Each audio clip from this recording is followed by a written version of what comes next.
जो वीर बाबू की तरह रोजाना प्रेस कॉन्फ्रेंस करते हैं कि हमारा सियासत से कोई लेना देना नहीं है, तो ये धांधली तुम्हारे बाप ने की थी। मेरे पाकिस्तानियों, 26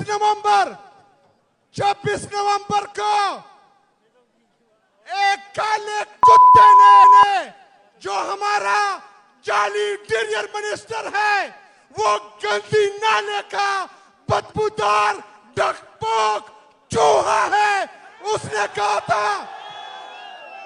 कहा था कि तुम लोग इस्लामाबाद आकर दिखाओ। हम गए, हमने डी चौक में पाकिस्तान तहरीक इंसाफ का इमरान खान का झंडा लगाया, वहां हम खड़े रहे, हम डटे रहे, इन्होंने गोलियां चलाई। परसों इस बदबूदार चूहे ने एक दफा फिर कहा कि इस्लामाबाद आके दिखाओ। तो आप लोगों से मैं पूछता हूं, इमरान खान के सिपाहियों, डी चौक तैयार हो? एक दफा फिर डी चौक जाने के लिए तैयार हो?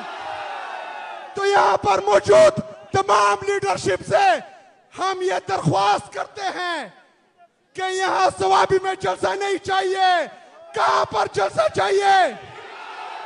कहां पर जलसा चाहिए? आप लोग ऐलान करें, फिर घरों में बैठ जाए। इंशाअल्लाह ताला जिस तरह 24, 25, 26 नवंबर को इनके कंटेनर को हमने कागज के टुकड़ों की तरह उड़ाया, इंशाअल्लाह ताला उस दिन दोबारा हम जाकर दिखाएंगे और इमरान खान को लाके दिखाएंगे इंशाअल्लाह ताला। वमा अलैना इल्लल बलाग।